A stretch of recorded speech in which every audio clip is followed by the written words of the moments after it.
Welcome to On the Point Podcast, a podcast for all things Overwatch with a heavy focus on League, discussing roster moves, weekly matchups, and the last week of lead into I almost called it the Summer Slam, the Summer Showdown. No, this event is not produced by WWE. I think we're all the better for that. You, as a wrestling fan, you really have no idea.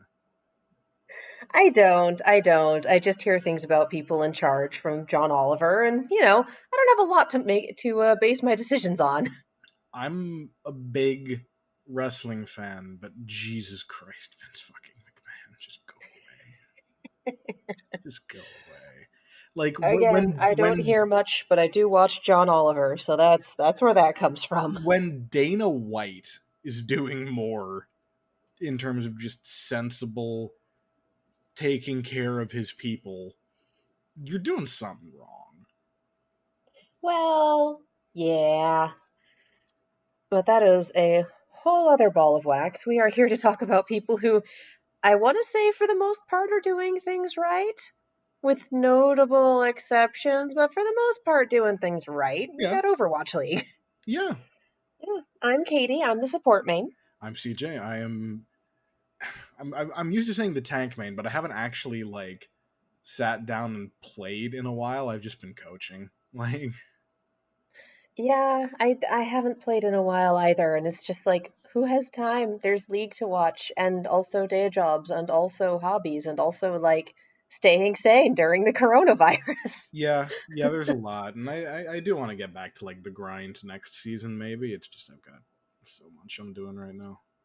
Yeah, I play when I can, and I talk about it a lot anyway. Yeah, which is why we're here. So let's talk about these past week's matches. Let's talk about week 21, because we had some things we were definitely expecting and a few things we definitely weren't, and we got our answer for the Summer Showdown play-in match, which was not what either of us thought it was going to be. Yeah. So, although I think you actually have that reversed in our notes for the play-in match. Oh, I do, because I wrote it one way and then I put the score the other. And I typed it incorrectly again. Hi, guys. How are you? Okay. So this is going to be that kind of episode. So it is. Buckle up. Unfortunately, we don't have too much in the way of news this week. So, you don't have to put up with us, vamping for too long. Anyway. Excuse you, that's what I'm here for. Anyway. I'm sorry. Anyway, week 21. We start off with the Chengdu Hunters versus the Guangzhou Charge, and Guangzhou picks up the 3-1 victory. Following that is a rematch from the May Melee Finals with the Shanghai Dragons taking a 3-1 win over the Seoul Dynasty. And up next, we have the London Spitfire upsetting the Hangzhou Spark in a 3-0. Moving on, we've got the Florida Mayhem versus the Houston Outlaws, which that one, both teams took this to the mat, and we end up with Florida Mayhem coming out just ahead at 3-2. Up next, Dallas Fuel versus Toronto Defiant, and it looks like Dallas stopped off at the gas station because they were fueled up and ready to go, picking up the 3-0 win over the Toronto Defiant. Vancouver Titans take on the Boston Uprising, and, Boston does not rise up, but Vancouver sure does, taking the 3-0 win. Washington Justice take on the LA Gladiators, and the Gladiators rally for the win 3-1. Day 2, we've got the Shanghai Dragons going up against the Hangzhou Spark and picking up another 3-0 win, one of many for them this season. Chengdu Hunters take on the Seoul Dynasty and fall short, with Seoul picking up a pretty commanding 3-0 win. NYXL have a They have a time. It wasn't even a playoff match, and you usually need to get there for the NYXL to choke this hard. They started off strong, and then boy, did they finish weak. Anyway, but you also have to give Guangzhou a good amount of credit for playing very solidly this whole last time. Oh, absolutely, and trust me, I've been very complimentary of Guangzhou, and I will continue to be. I'm just saying New York at the beginning was playing a very different level than they were at the end. Yeah. LA Valiant took on the Paris Eternal, who, Paris ends up coming out ahead. The French do not surrender and instead claim a 3-1 victory over the Americans. Atlanta Reign takes on the Vancouver Titans. Vancouver, instead of, they sort of reverse their fortunes from their previous 3-0 against Boston, getting 3-0'd by Atlanta. Philadelphia Fusion take on the Shock. And oh my God, the Shock do not give a damn. That was an absolutely brutal 3-0 in the favor of the the This Orange. was barely a Yeah, match. it was brutal. Oh my God. I think about map 2 of this was the point where I tweeted, I was not expecting Valiant versus Paris to be the only competitive match today. Like, Yeah. jeez. And then it wasn't. Yeah, then we had Boston versus Washington for the play-in match for the Summer Showdown, and Washington picks up a 3-1 win. MVP of that is fucking Tuba. Tuba I mean, busted yeah. his ass to try and carry that team to a fucking win there. And, like, I'm not saying that the others didn't do well. However, you want to guess how many final blows the Washington Justice had in total over the course of that match? I have no idea. 176. And Tuba was 170 of those, right? 73. Jeez. So basically just over 41% of all of Washington Justice's kills were finished by Tuba. Well, and Hex pointed it out at the end of the match where all of the fights that they won were fights with a nanoblade. So, they go up against a team who knows how to shut down a nanoblade, they're fucked. Yeah, and that's why Boston didn't though. Yeah, that it was looking so promising for Boston, like going into this match. Like they looked like they were consistently improving. Whereas this was, I think, a bit of a step back in general. For Boston, yeah, it was definitely some screaming madness for Washington. So, oh yeah, it works. I kind of want to go through these and just, point out some highlights.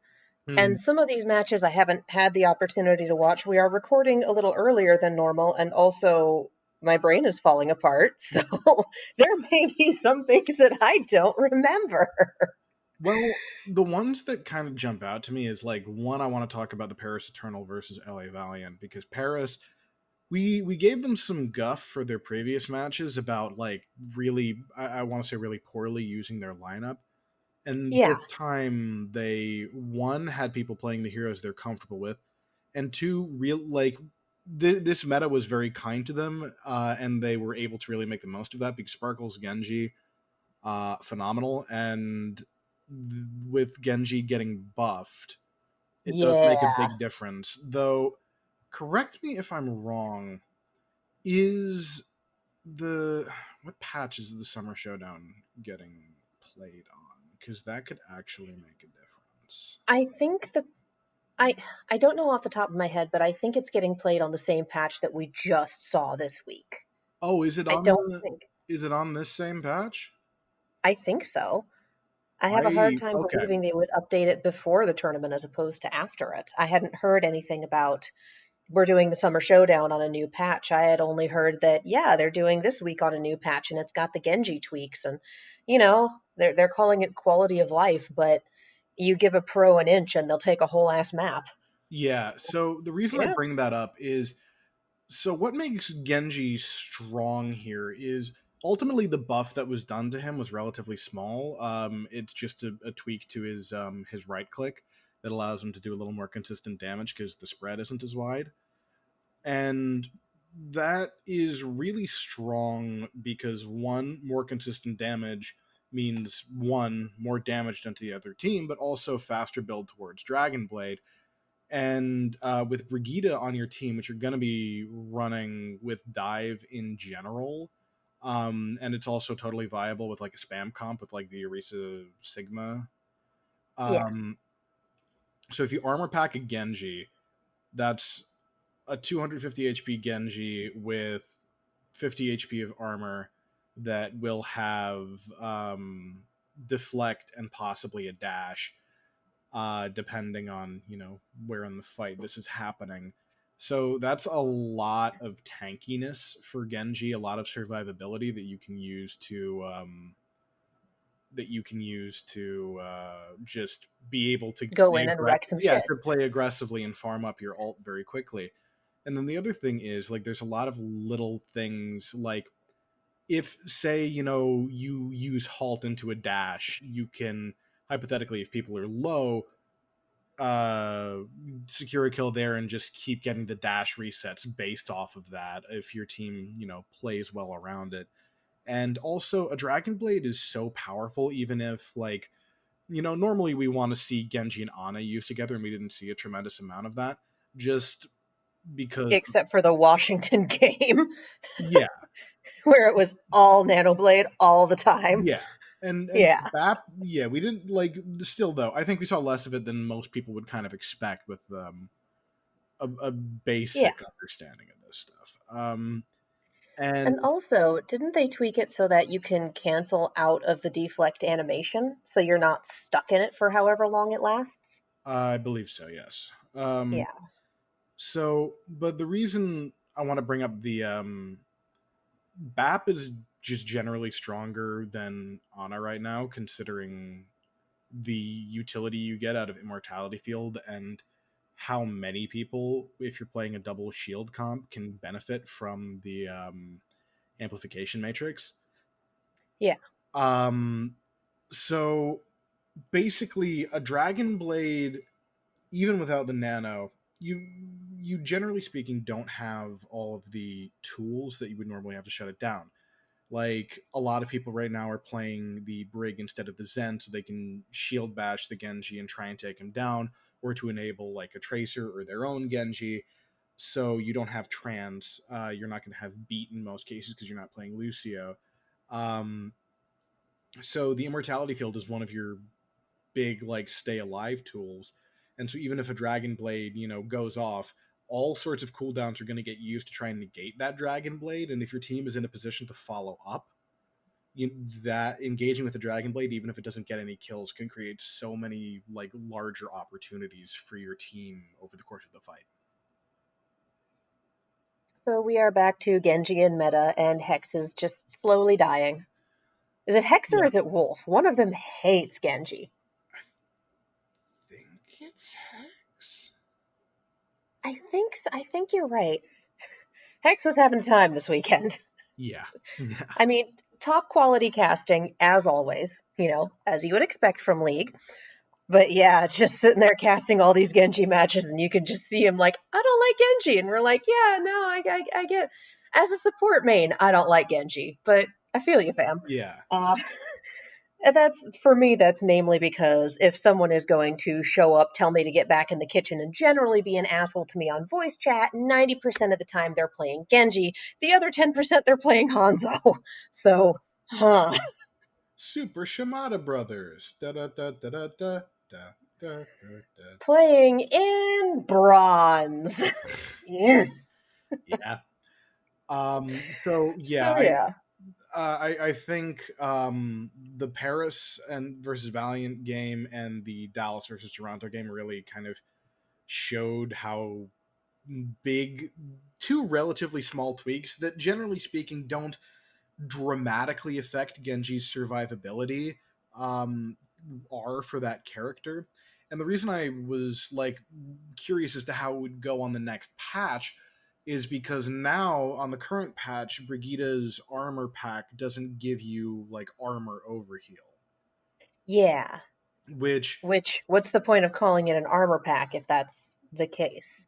I was wondering the same thing. But basically, like, it's still good burst healing for a character. It just doesn't give them the same level of tankiness, which doesn't enable flankers to the same extent that it did. Yeah. So we go from enabling your dive flankers back to being the tracer eraser, which Sort of. I love that, by the way. Sort of, though, like, the thing is, Brig is, like, the tools that made Brig very strong, is one, the armor pack, which now is significantly weaker. Two, the rally, which is, so with the changes to Brig's armor pack, you will be able to get rally slightly faster if you play smarter in terms of when you're using your cooldowns. But some people are saying, like, oh, it's actually a net buff because you'll get rally faster, and I'm like, it's not that much faster. It's not that much faster. Yeah. The armor pack loses a lot of its punch. The rally gains a little bit, and the having more shield HP but slower regen, especially after it breaks. That, like, I think Brig is That's rough. definitively weaker than she was before, but still very viable, especially with dive comps, because the other big tool that she has is the ability to stun or displace flankers, and sort of help parry a dive, because you can whip shot back a jumping Winston, you can stun a Genji or a Tracer or a Winston or a Diva or fucking whoever, and then you've got a shield that you can put in front of your other support, and as long as you land a hit on someone, you proc Inspire and can sort of help them stay alive as well. Still strong. I still think we're going to see her get used. The only thing is, like, it doesn't enable.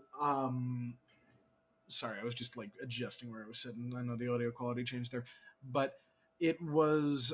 It doesn't enable the flankers to pop off in the same way. They'll need to adjust their play style a little bit. They can't play quite as aggressively. Which makes sense.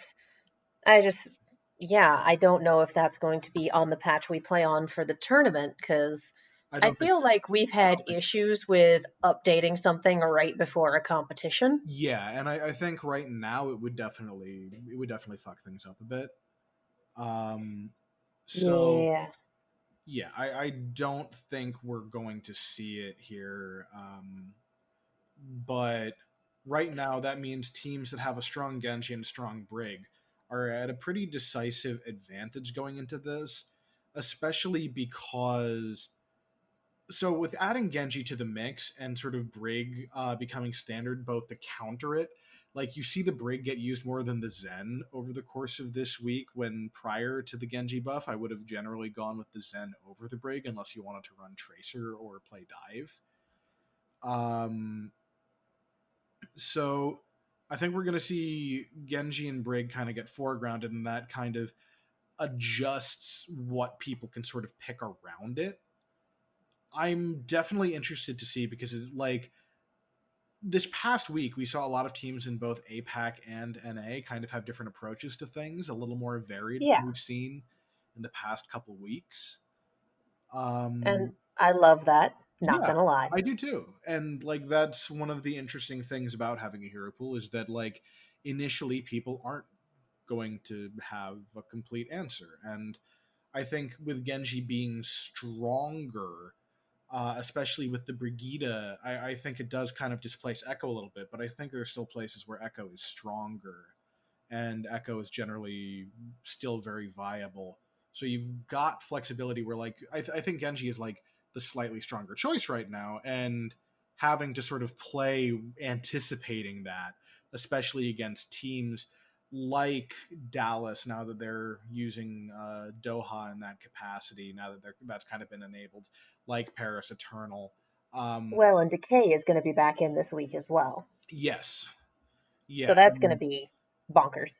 Oh yeah, no, like, the thing is, like, last week would have been really, really strong for the combination of, or not last week, but the week before, prior to the Genji buff, would have been a very strong combination for Decay and Oni God, just because having the Ash and Tracer was, at least in my mind, the best DPS combination at that point.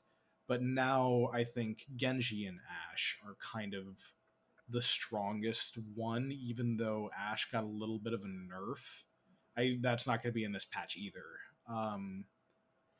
So yeah, I think we're going to see a lot of them getting used.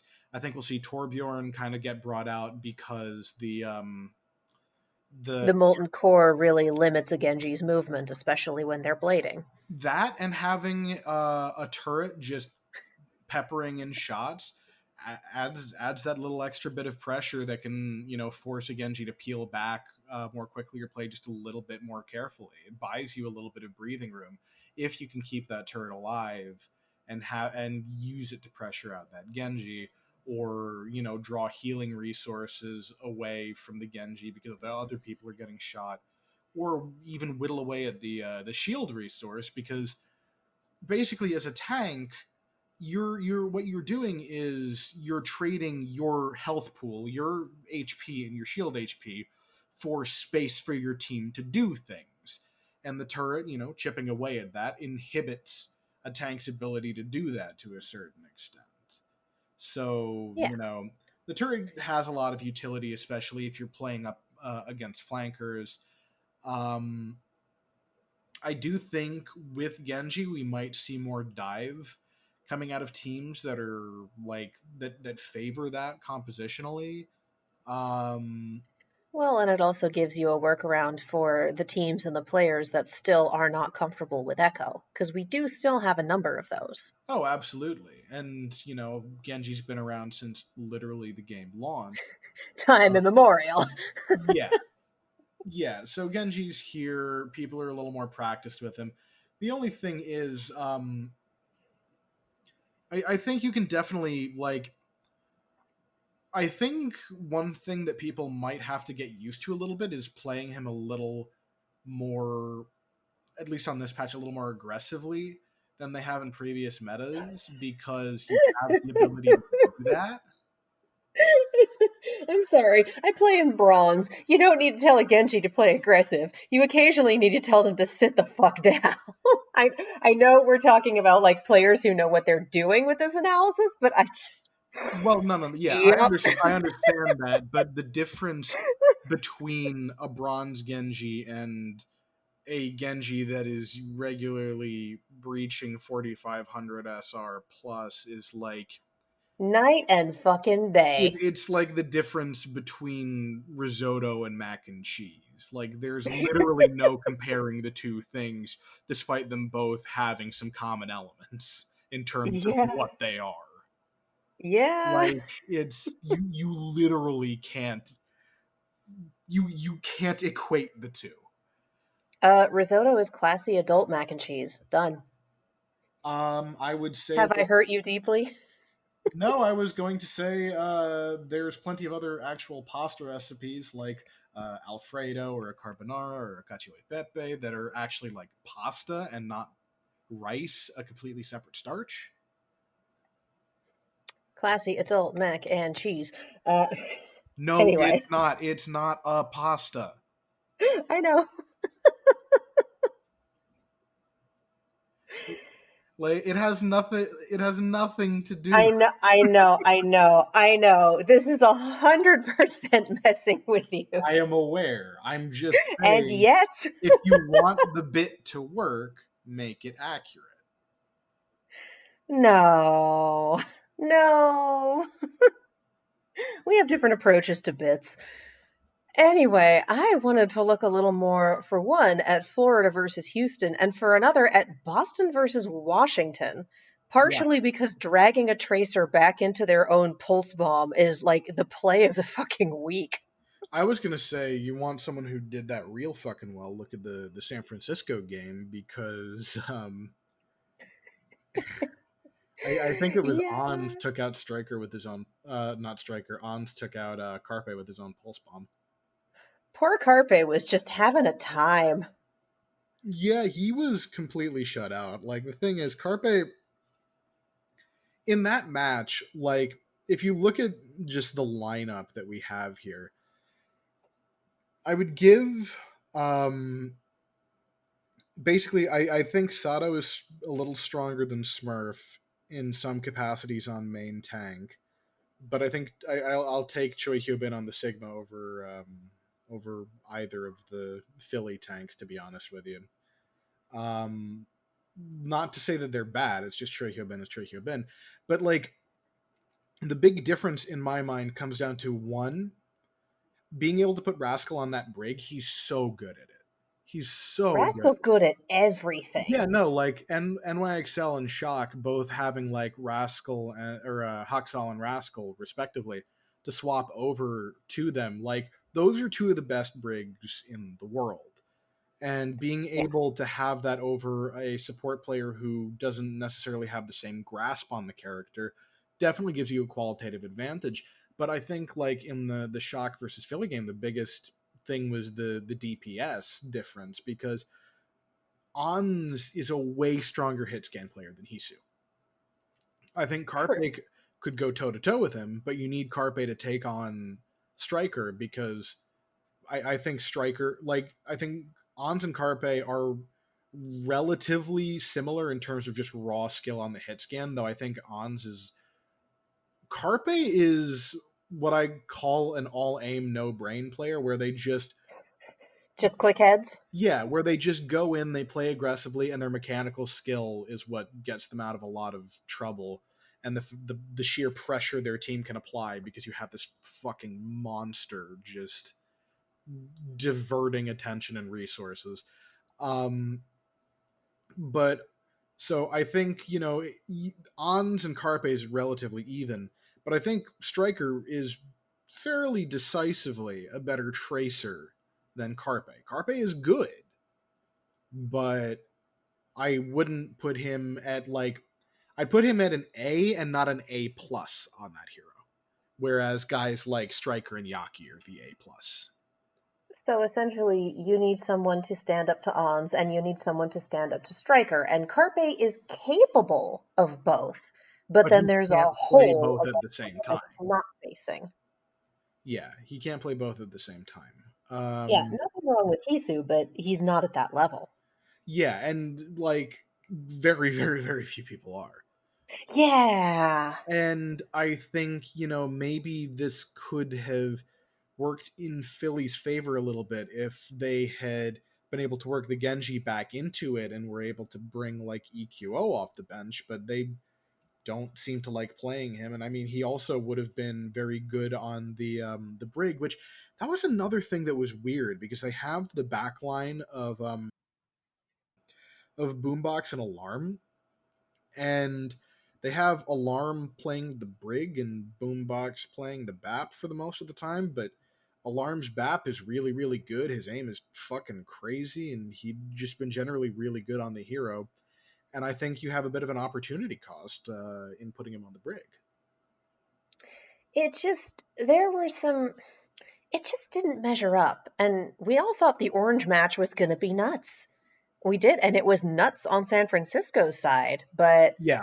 Philly just, I know I know Philly's been having a pretty good season all told, and I Mhm. know there's a lot of Philly fans who are not happy with this performance, but it feels like they just tripped. And I don't know if that's because they were completely outclassed by the Shock, or if they weren't playing up to their normal standard, or if they just had a bad weekend.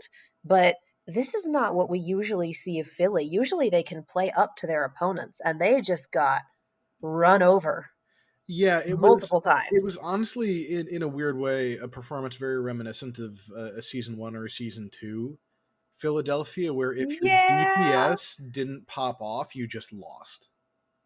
Yeah.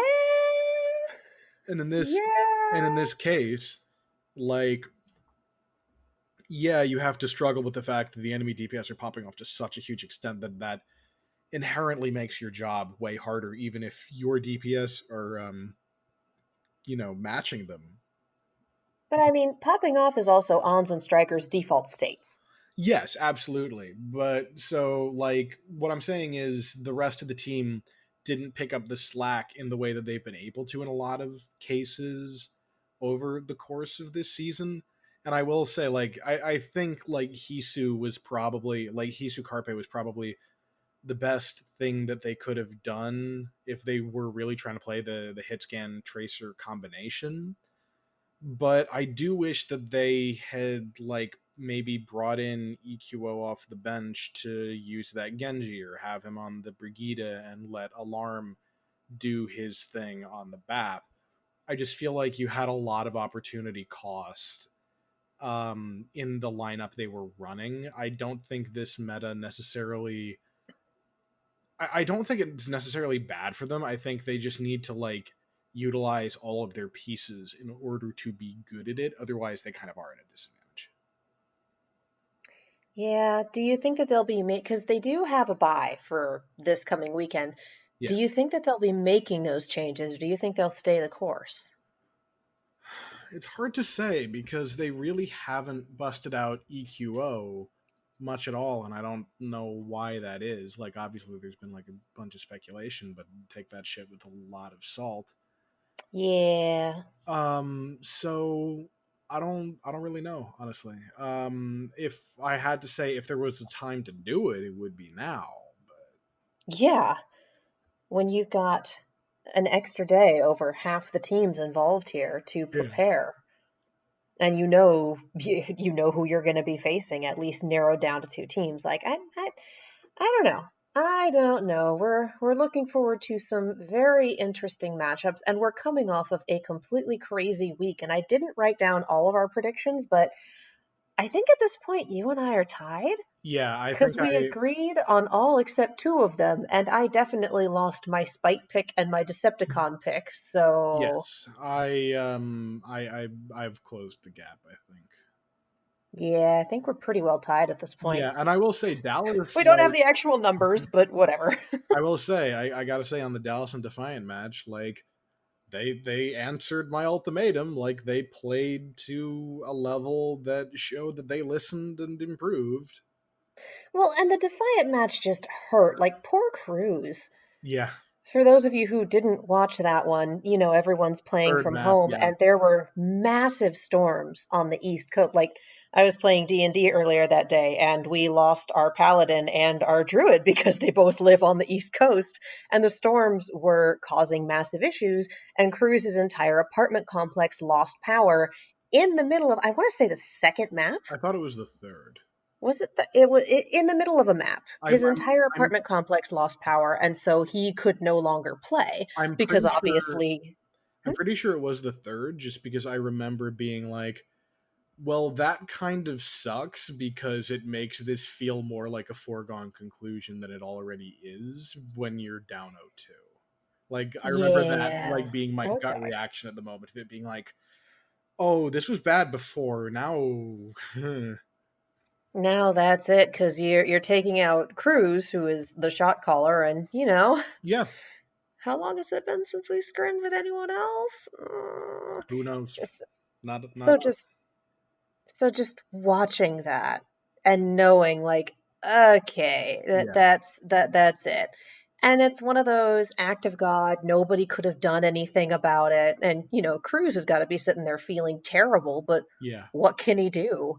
A yeah. power outage is a power outage. It's out of his hands. It is a legitimate unlucky, and not the way that a lot of people use it, where it's like, well, I died, unlucky. Like, no, it's like, It's not Chipsa unlucky. It's like actual, oh fuck, I'm sorry, unlucky.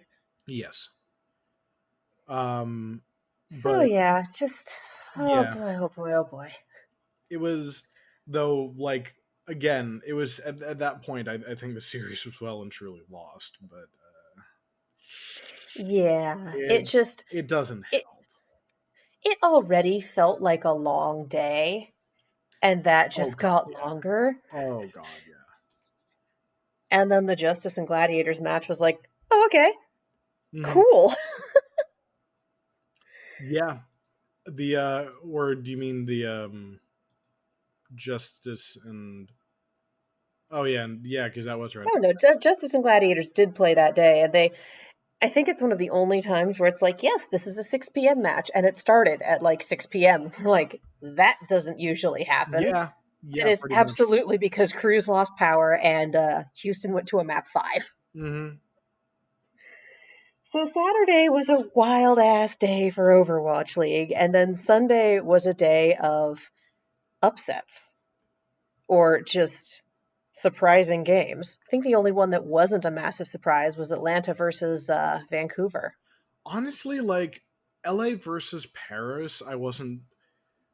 It was one of those things where, like, personally, I was of the opinion of, like, if they use their roster well, I really do give them the edge. But if they play the way that they did the previous game or two, then definitely I think Valiant looks stronger.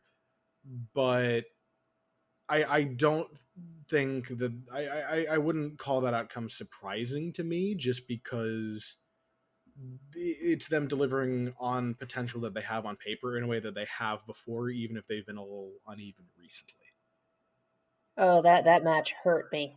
Oh, I had so many I hopes. know. I I was in so remember. much pain. Oh, oh.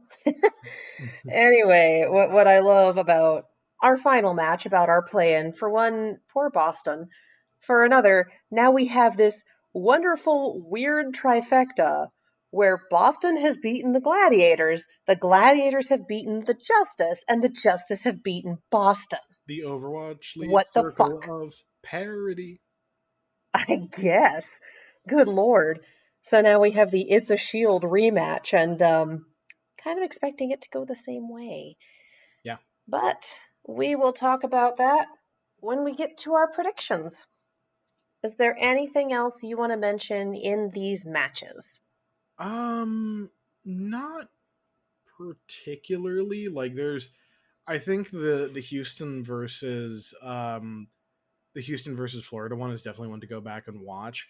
I think same for Valiant versus Paris, because my god, this is like, if you were wondering why people were so high on Sparkle after kind of unimpressive like first match or two, this is where you're gonna see that potential sort of delivered on.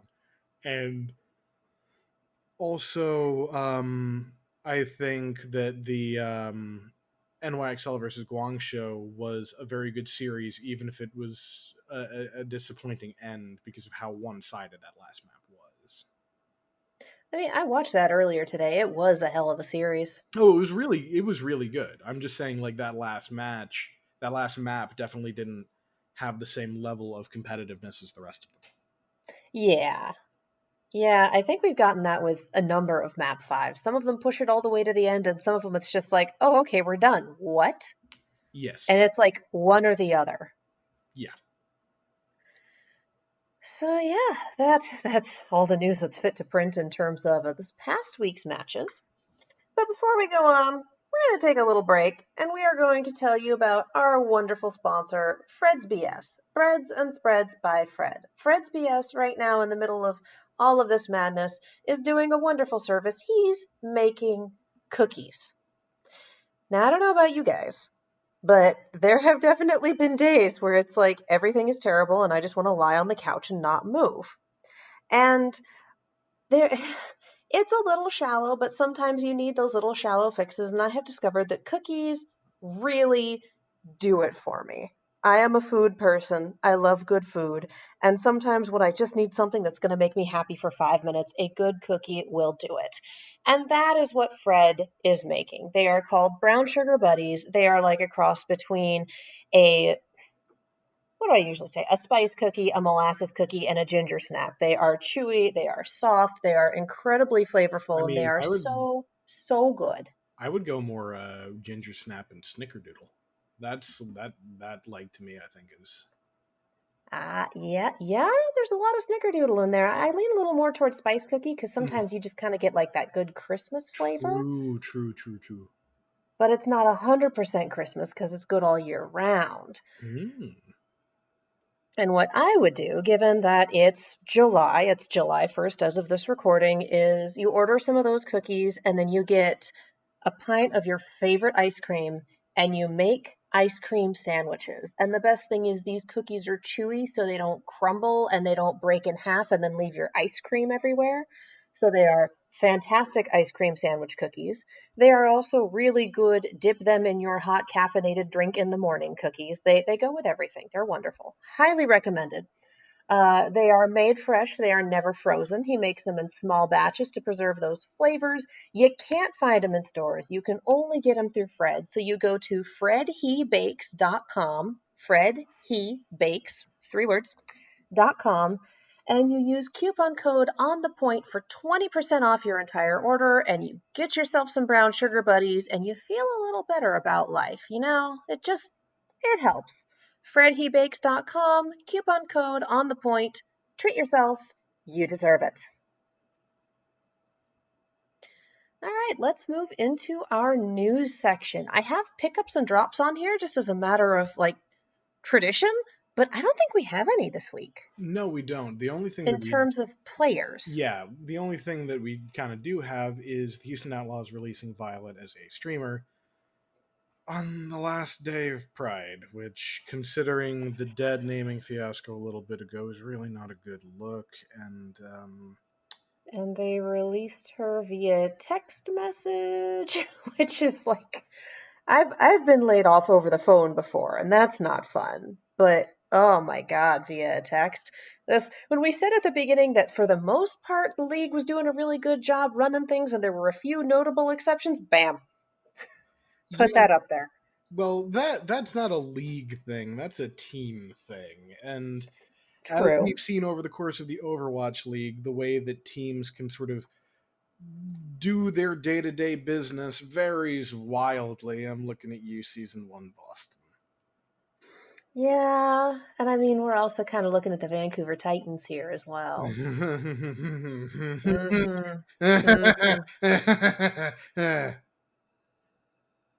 Yeah, so sometimes your organization does something that makes it really fucking hard to love your team, and this is where I live right now.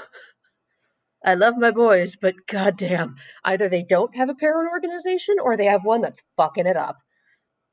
Yeah. But yeah, this Violet did not deserve this shit. Do better. Just do better. Yeah, pretty much. This was just a shitty, frustrating thing to witness. Do better. Do better. Yes. And that's all I've got. Come on, team organizations, get your shit together. Yeah. You don't have to be perfect, just don't actively make it worse. Pretty much. Yeah. That literally just happened yesterday, so further bulletins as events warrant. Yeah, which, by the way, I'm gonna do the now time-honored tradition of opening the subreddit. Just to see if anything's happened since we started recording an hour ago. I mean, legit. Nothing has happened. Okay. Sometimes it's nice when nothing happens. Sometimes nothing happening is a fucking relief. Yeah. I'm gonna segue into something that brought me some joy on, I actually wound up watching this on Monday night. The pick show for the North America region.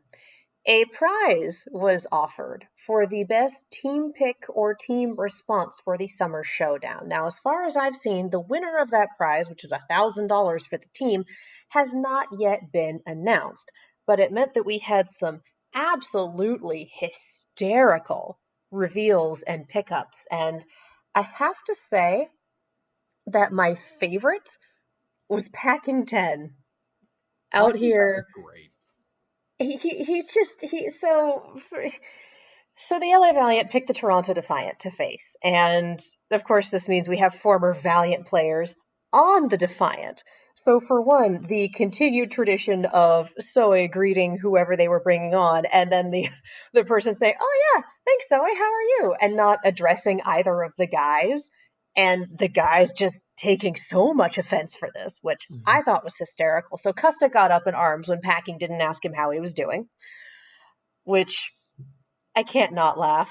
Custa, honey. I just can't not. So there's that. And then the Valiant chose the Toronto Defiant because, in Packing's words, we just think they're bad. Wow! And of course, the person responding from the Defiant, agilities. So just, oh my God, just looking at your former player and going, yeah, we just think they're bad.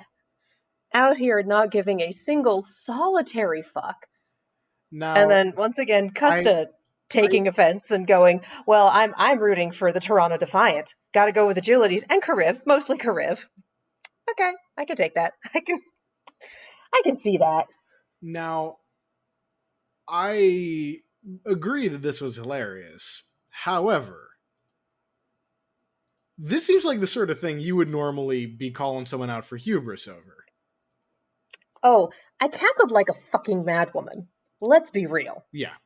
But oh no, I think it was funny as fuck. Here's the thing.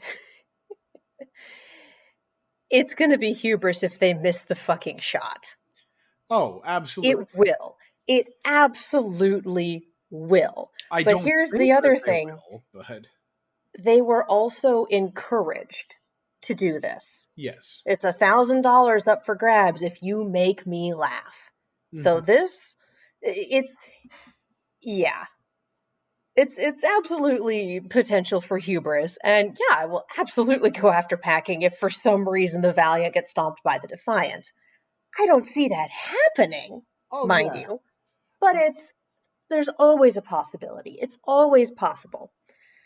But there's a difference between that and going, yeah, we're going to experiment on our comps because we're up against 2 bad teams these next 2 weeks. Like, okay.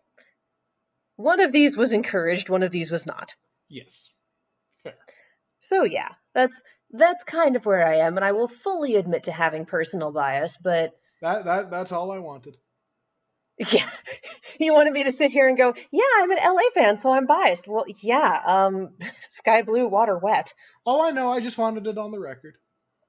Yeah, absolutely. Legitimately, though, I did think it was funny as fuck. I loved it. Oh, yeah, no, I cackled. I cackled at this. Honestly, that's the one I remember the most. I'm trying to remember what else we had where I just had a really good time. And honestly, that was the one where I completely lost it. Dante going after Florida. That was good. That was the one that I was going to bring up. Yeah? Yeah, no, just because I love that he's just like, yeah, I basically hard farmed them and my brain just keeps cutting back to all the times that Yaki killed him.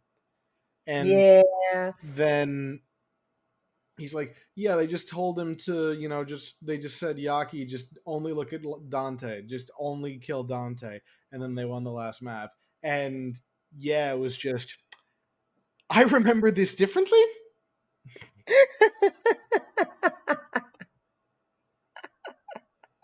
And again, this is everyone being encouraged to trash talk. Yeah. Just encouraged. I was not expecting severe lack of fucks packing 10 to show up and just...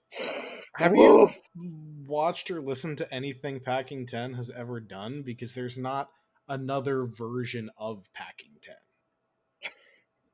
True, but it's one of those things where it's like, oh, we're interviewing Dogman. Okay, gird your loins. As opposed to, oh, it's everyone now. Ah. And like I said, 2 weeks ago, Dogman had an interview that I thought was extremely well-spoken and very respectful, and I was thrown for a fucking loop, and then his coach said dumb shit. So, Atlanta. Oof. Someone left the dunce cap on the kitchen table and someone decided to pick it up. God, coach out here trying on the fucking clown shoes. Mm-hmm. Anyway, so the prize for the best response, as far as I know, has not yet been chosen. I wonder if that isn't something that they are going to do either during or after the tournament. I think it probably happened like on the pre-show before the tournament.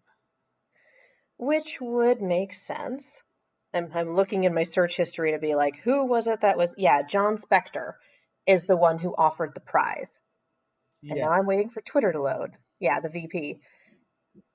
And yeah, there has been no updates. He offered the prize, he put up his bracket, and he doesn't seem to have done a tweet since. So yeah. Also, I think he challenged Super, which boy, Super that's gonna be fun. Super don't need no help. Yeah, Yeah, but Super went after the production team, and therefore the production team went after Super. Yeah, So I will that's a say, nice little rivalry I wasn't expecting. the one clip I really wish they could have used is something they could never use on an Owl broadcast, though. Oh boy. There was a bit on one of his streams where he was playing Detroit Become Human. Oh dear. Have you seen that clip?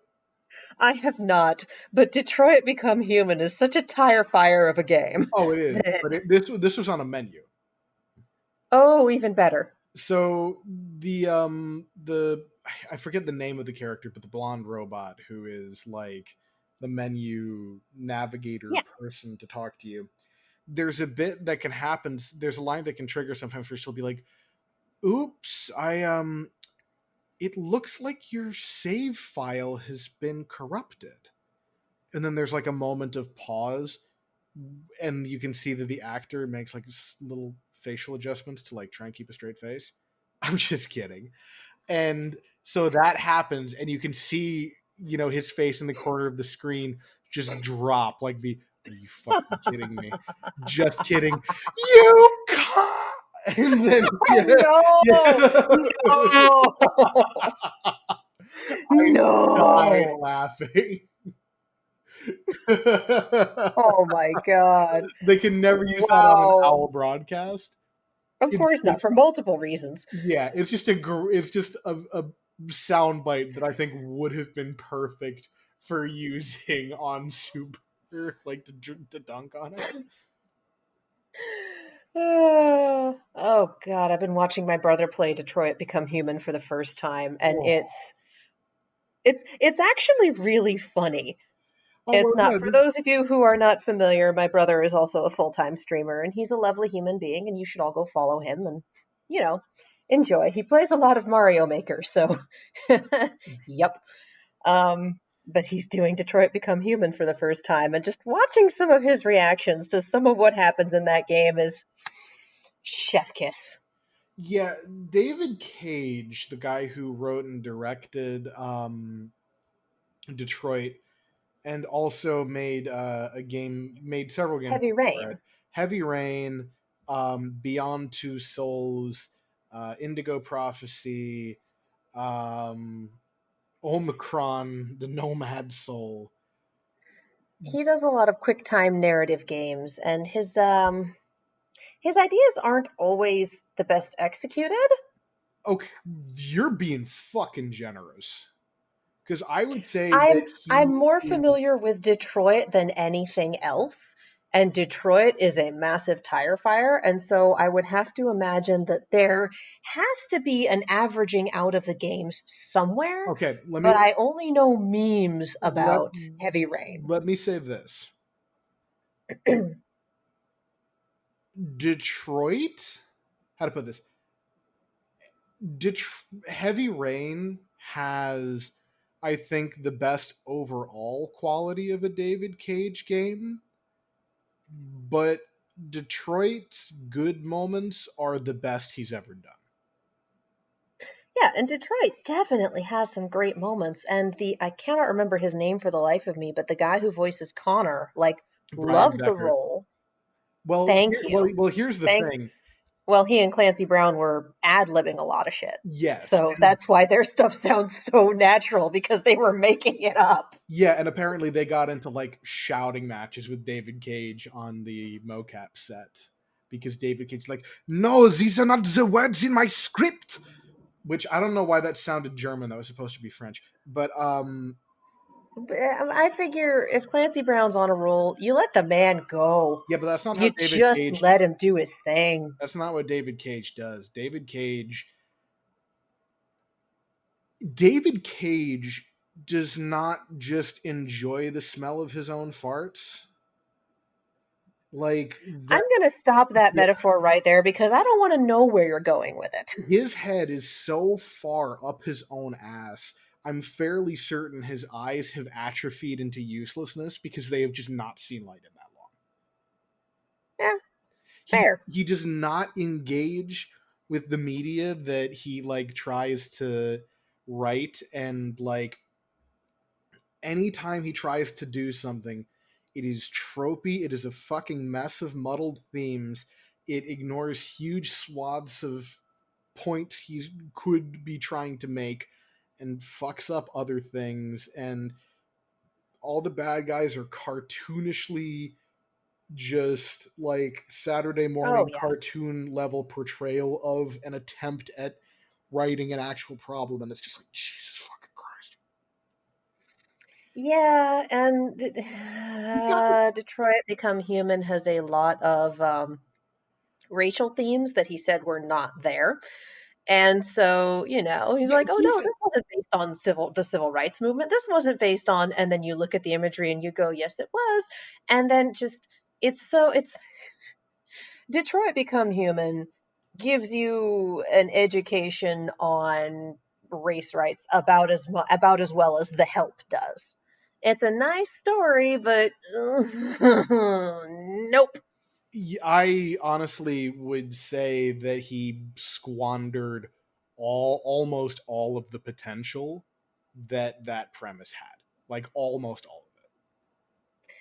Anyway, so Detroit Become Human is not a great game, but if you want to follow my brother, he's on Twitch as Patty. Also, fuck David Cage. Yeah. Don't give him money, because he and his studio Quantic Dream had a whole lot of allegations for just being a fucking horrible workplace that did all sorts of inappropriate things to staff. Don't buy their games. Yeah, don't buy their games. Just watch other people play them.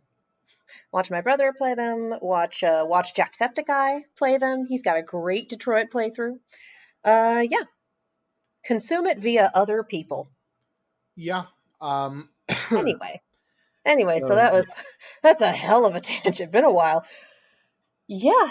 And the last little bit of news that I want to cover, because this brought me an unbelievable amount of joy. Yeah, I haven't seen this yet, so I'm about to spoil the hell out of it for you. Are we putting a fucking spoiler warning on a fucking like shitpost thing that the league did? Absolutely not. I was gonna say, like, I don't care about spoilers, like, to begin with. No, I'm messing.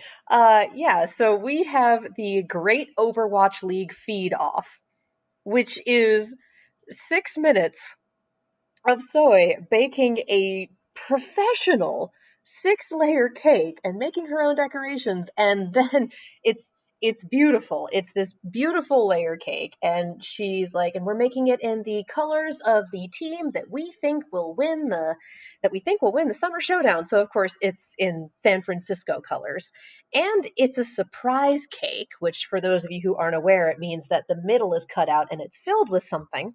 So there's definitely a joke or two about, maybe I should put something less traditional in there. Cut to a box of Cheez-It grooves. Like, please don't put Cheez-Its in the cake. Oh my God. So she makes this unbelievably beautiful cake, makes her own little pachimaris, makes everything. Incredible cake. And then she challenges Reinforce, Mr. X, and Sideshow to do the same. And I'm sitting here watching this going, so Soe is making her own wonderful little episode of the Great British Bake Off, and the guys are going to be competing on an episode of Nailed It. If I wasn't past, so I lost a bunch of weight, then I broke my foot, and I haven't been able to work out, so I've started getting on intermittent fasting to sort of help keep my weight down while that's recovering. If I wasn't outside of the feeding window, like where I'm supposed to not have any more caloric intake, I would just be pouring myself a drink right now to watch this. Just that elevator pitch. I mean, tell me I'm wrong. And it is a Great British Bake Off. The video is a Great British Bake Off parody, because it's the Great Overwatch League feed off, and also when she talks about what she's gonna make, they cut to like this nice little animated sketch of the cake, and I'm like, oh no, this is GBBO production values. This is where we are. But yeah, no, the guys are gonna be doing Nailed It. Like, that's what this is. Bring in Nicole Byer, because this is what we're doing. Yeah. I cannot wait. Cooking shows are my fucking jam. Watching this video made me so happy. And then just it's either going to be nailed it or it's going to be really low production. You suck at cooking, which is I'm a on board. YouTube channel which I love. For those of you who don't know, I go Google "You Suck at Cooking" and just watch this beautiful absurdist comedy cooking show. It's incredible. So yeah, usually this is the point where I would say you and I should participate, but I would wind up making a sheet cake because I know exactly what equipment I have available, and I don't want to put that on you. And So, I made key lime pie yesterday, so. does this prevent you from making cake? No, I'm just saying one of us is significantly better in the kitchen than the other here. Yeah, that would be you. Yes. I'm not there. I believe I once described my culinary skills in kitchen as culinary skills in silver, kitchen equipment in bronze. Yes. That's where I am. Which, like, I will own that. I will own that. like, and that blew me away because, like, when that conversation happened, like, so my folks were not like big cooks. Like, my mom would cook, but she wasn't adventurous, and like the most crazy she got was like the Moosewood cookbook. So what now? It's like a vegan restaurant from the East Coast. Oh, you said Moosewood, and I'm like, Minnesota? No, it's the only, like, I only know who they are because like my mom like would frequently go on, like, you know, when people are like, oh, try this health food, it's just as good as thing you actually want to eat, and you're just like, stop fucking lying to me. Oh, I used to have a coworker who would bring in vegan meals, and he once brought in something that was black. And he's like, oh, yeah, it's cheese and this and that and the other. And I'm like, no, Kevin, no, it's not. What the fuck, Kevin? What Yeah, the fuck? my I will say one thing, like, my mom is definitely one of those people who will be like, oh, try this piece of fruit, it tastes just like a piece of candy. And even at like 6, me being the shithead that I am, it's like, no, it doesn't. Yeah, that for most fruit, that is a lie. For most fruit. What piece of fruit tastes like a candy?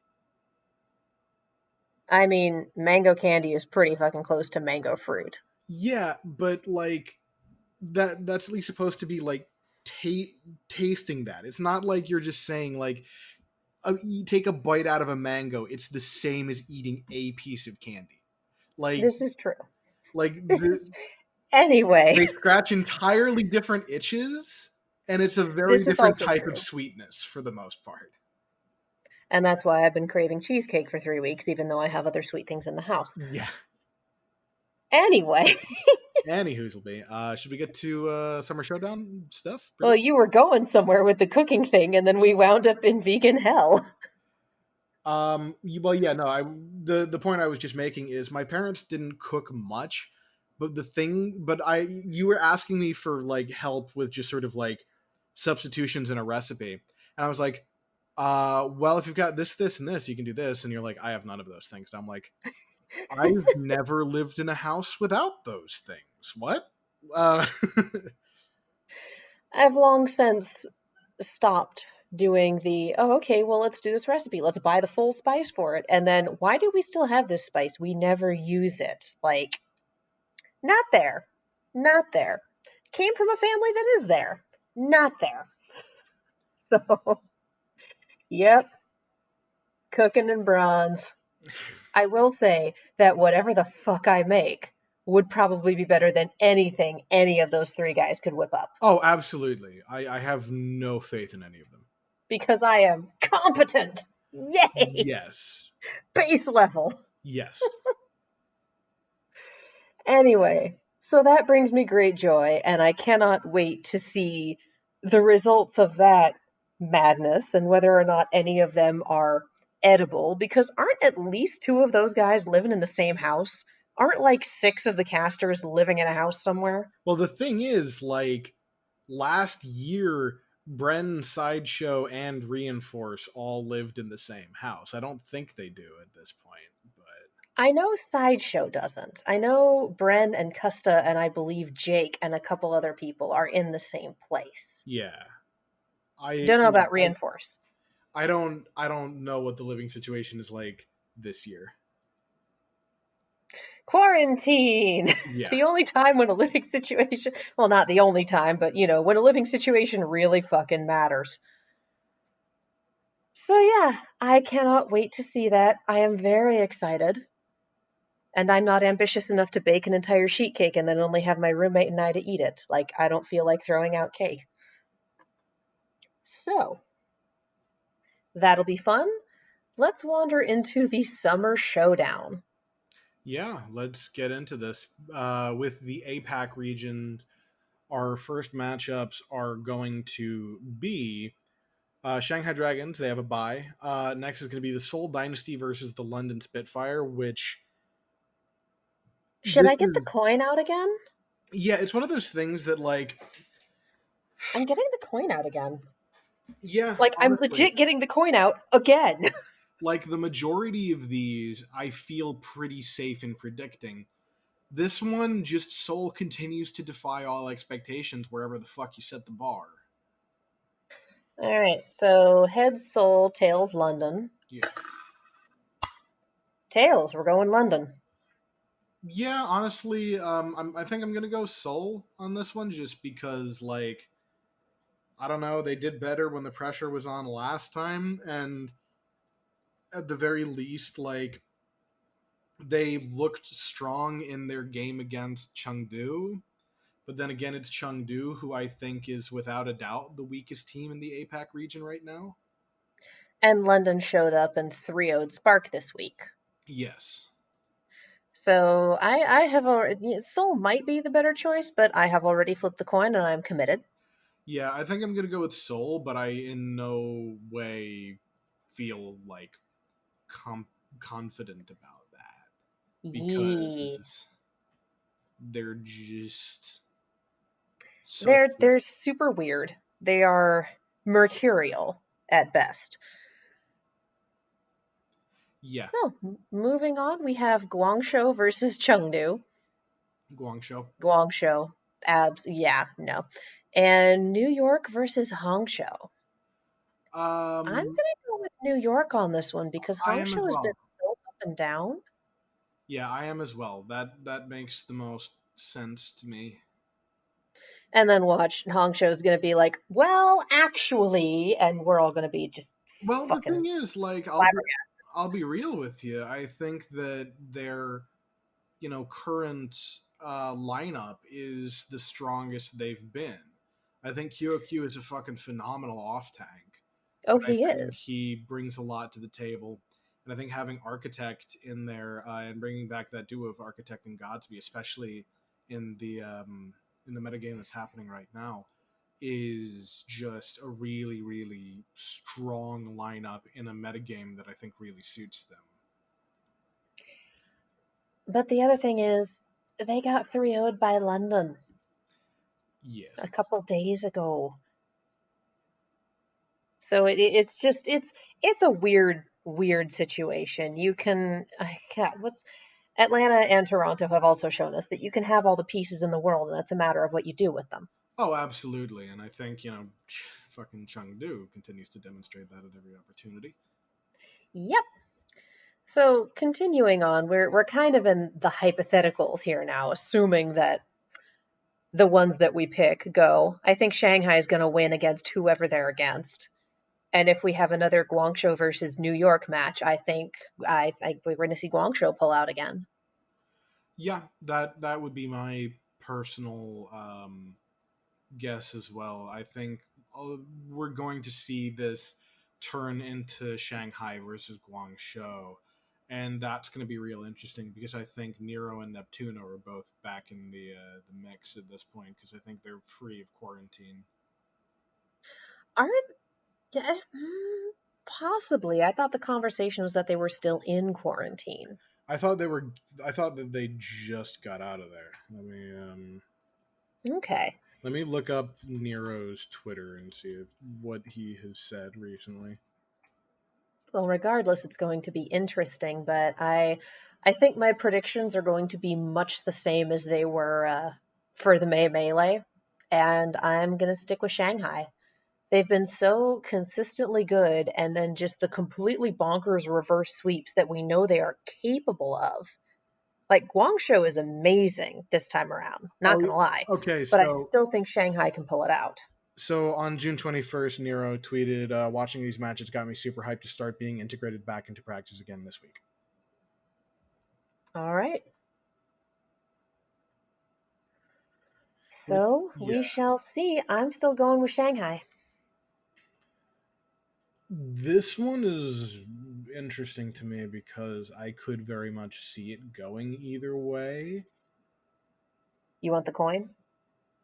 I think I'm gonna go with Shanghai as well, but I think it's gonna be really close. And if any team I think has the capability to do it, just based on their consistent level of performance, I think it is Guangzhou. So we shall see. But and I said this last week about Shock and Philly going, oh yeah, that's going to be a match to watch. That's going to be a hell of a. And then Philly went. But yeah, the whole APAC region is going to be super fun and interesting to watch for multiple reasons. Yes, absolutely. So this should be fun. Wandering back to the NA region. Yeah, so going back to the NA region, first we got our knockout round. We've got the LA Valiant versus the Toronto Defiant, and I think that very handily goes to the LA Valiant. I mean, same. Just same. These first two that we're looking at, like, I think we will be gobsmacked if either of them are upset. Yeah, but here's the thing. It's possible. Well, the thing is, I think Justice Gladiators has more potential for an upset than Valiant Defiant. Because True. Washington Justice has at least been heating up. They've looked like they're improving, whereas Toronto, I don't think that they have. Justice made it out of the qualifier. Yeah, and Justice just beat a team that beat the Gladiators, and ultimately, I think it depends on who shows up, and we have kind of identified that at least if things go the way that they did in Justice's last game, right now Tuba's the win condition, and if you can stuff Tuba, the which sounds like a high school prank, if you can stuff the Tuba. If you can stuff Tuba. Yeah. But yeah, no, I'm with you on that one. And honestly, I think the Gladiators, even though they've been having a rough season, are a good enough team that they are able to look at that the VOD Oh, of their absolutely. match this past week against the Justice, Yeah, they're a team as well as the qualifier. they're a team full of very smart players with very smart coaches. And I think that definitely they if we are capable of recognizing that pattern, they absolutely are. And Oh yeah. Not the only are they going to stuff Tuba, they're going to have 3 different dressing recipes. yes, so the only thing is, if you look at the course of this season, right? This has the Yeah. potential to maybe be an impact. I think Gladiators are kind of standing at a crossroads right now Yes. because Gladiators were consistently a team that I think performed at the upper mid tier level, and we're trying to push into that top lane. But the thing is, right now they are 6-6 with a map record of 24, 24, and 4. They are Wow. dead even in every way that you conceivably can be in terms of their performance. And they're 3-2 in their last 5.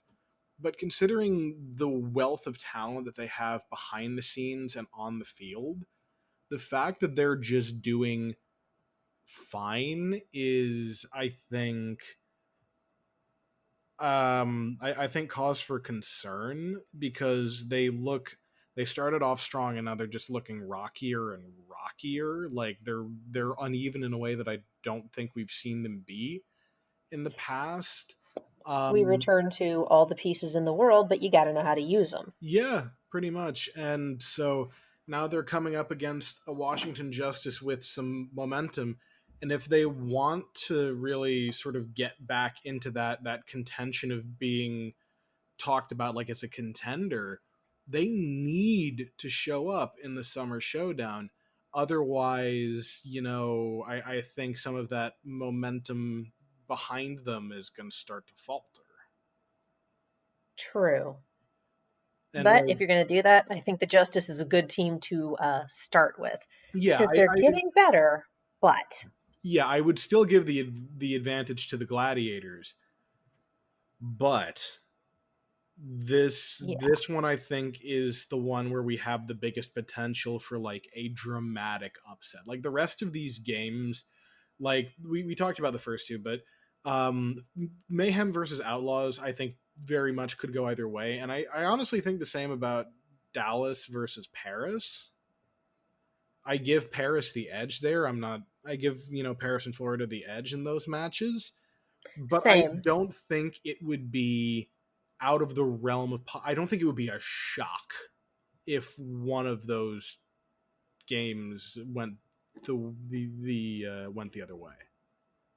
I mean, you do have to look at the fact that Florida C9ing twice this past week really helped the Outlaws, and I feel like they're going to learn from that, Yeah, generally speaking. for sure. And like the thing that I think might kind of hurt the Outlaws to a certain extent is I don't know how. I gotta look something up because Blase, we know what he can do on the Doomfist, and normally there's a lot of overlap in terms of like normally that's just part of the projectile hero pool along with Genji. So I think like we're going to see a lot of Blase and Dante going into this. Yeah. Or at least like that would kind of be my move.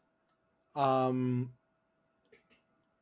so ultimately I'm just wondering about how like so hydration being on the main tank, he is one of their he was signed as a projectile player, and like while he's mostly known Yeah. for his Pharah and his Doomfist, he can pull out a pretty damn good Genji.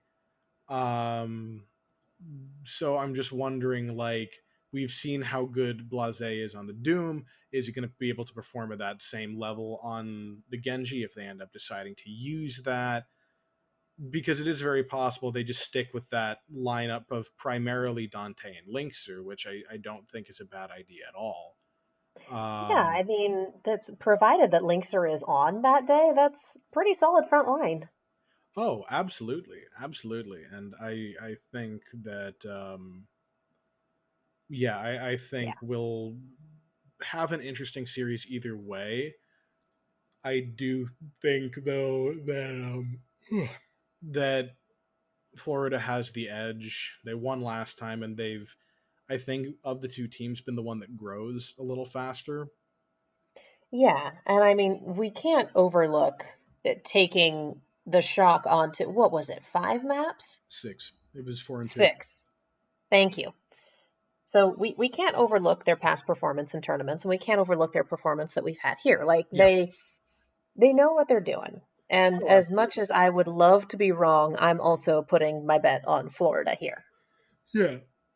And when it comes to Dallas and Paris, I think having Decay back in the mix makes things interesting because I think we're going to see we're going to see obviously BQB and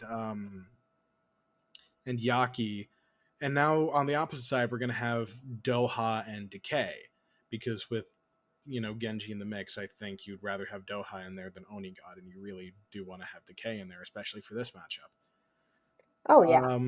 So, and I think ultimately, this comes down to some interesting differences on the team, because on the front line, I think that Gamsu and Fade are on a fairly even keel. Like, they're solid performers, if not necessarily like the flashiest main tanks. So I think like that's a relatively even matchup. I think that Note has improved a lot, and again, it's very consistent, if not flashy, whereas Gargoyle really is like a playmaker. In terms of the DPS battle, I think that Yaki has the edge over I was going Doha. to say, Yaki. I think Yaki has the edge over Doha, while Decay has the edge over BQB. Yaki's on Florida. Oh my god. Sparkle? Oh my god, yeah. Sparkle? We're What the both fuck really am I? tired, Yeah, aren't we? sorry. Yeah, I was like, what the wait a minute. fuck am I Did we on about? switch back to Houston? No, yeah, What? no, I'm just I just completely lost it.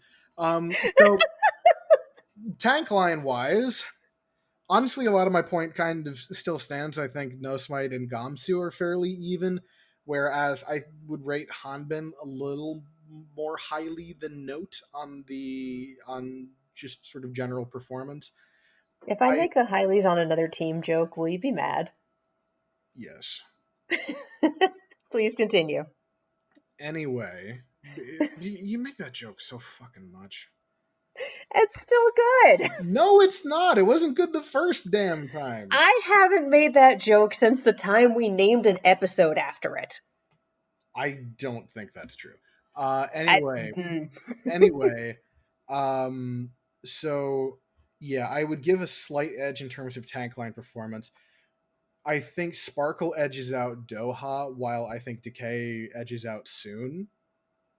And then the back line, you've got Fielder and FD God against, I'm assuming, Crimzo and Paintbrush.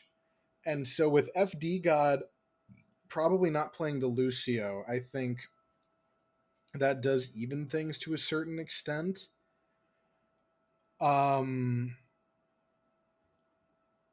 I think Fielder is maybe a more impactful player than Crimzo. Crimzo is just better at staying alive. Again, it's like consistency versus pop potential. So what we're looking at is two extremely evenly matched teams with the way that they have performed this past week. Yes, and I think if Dallas plays at the level they did in the Toronto game with Decay in the mix to help them, elevate that to the next level, if they play cleanly and, intelligently and don't, and counter threats and everything, I think that this very much could go either way, but I would still favor Paris in this. Same, just the blowout potential of Sparkle and how well the Valiant had been playing consistently these past few weeks. You got to look at the caliber of opponent as well. Again, I think you gotta don't forget though that the hero pool here, because the hero pool is everyone. Well, no, like I think they're like, even though some things are available and all that, like I do think that right now, like, the Genji pick is very, very strong, and a team that can use that well can really sort of I think I think they have an advantage in that regard. So Genji is going to be in the hero pool picks when we come back. If they're chosen by AI, we're not going to have a Genji after the tournament for 2 weeks. Yeah. It'll be interesting to see. Though honestly, I think we'll even see less of that pick in general, like once we're on the next patch. Yeah. Just right now, Genji's a fucking powerhouse. Yeah.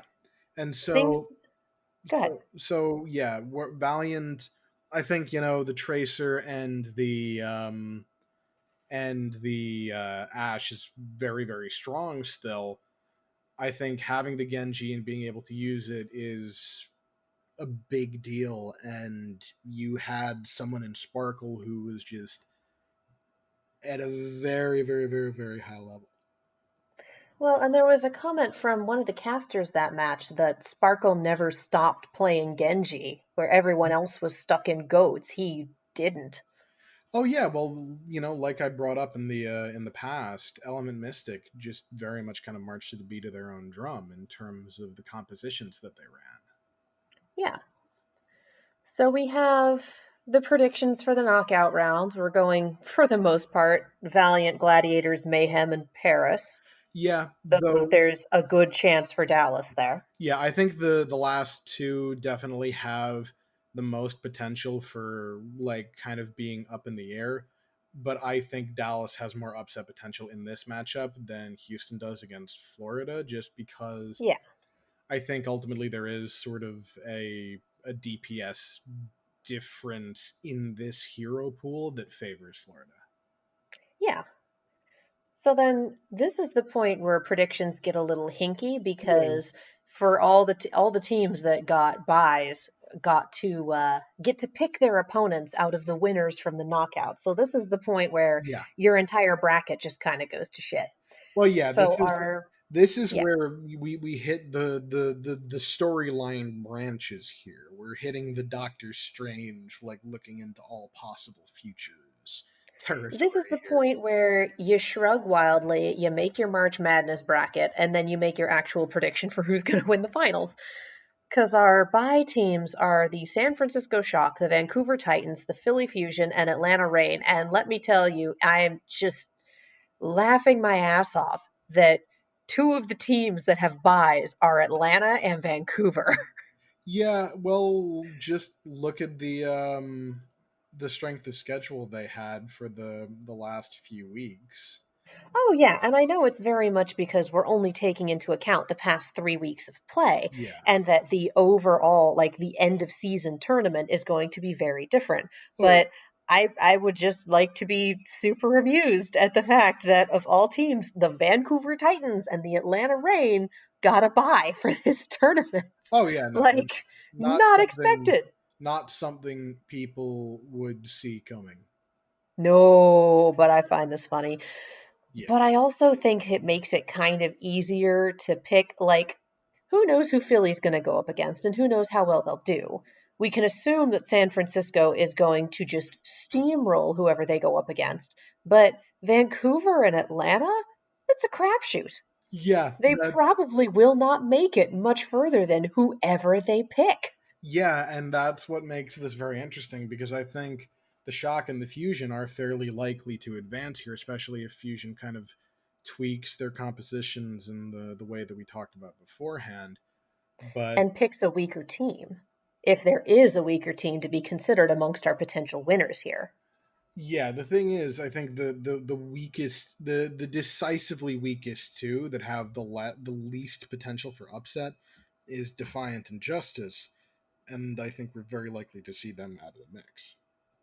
Yeah, I'm talking about among our potential winners, Yeah, picking the weakest team between the Valiant, the Gladiators, the Mayhem or Outlaws, and the Eternal or Fuel.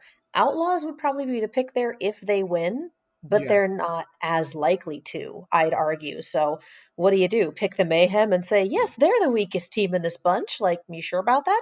You sure about any of that? no, like, and especially you have to take into account. I'm pretty sure San Francisco and Atlanta pick before Philly. Oh, yeah. So I still think that my point is that pretty much every team that we've eyed for a win in the knockouts, I think could easily take the Vancouver Titans and could probably wreck the Atlanta Reign too.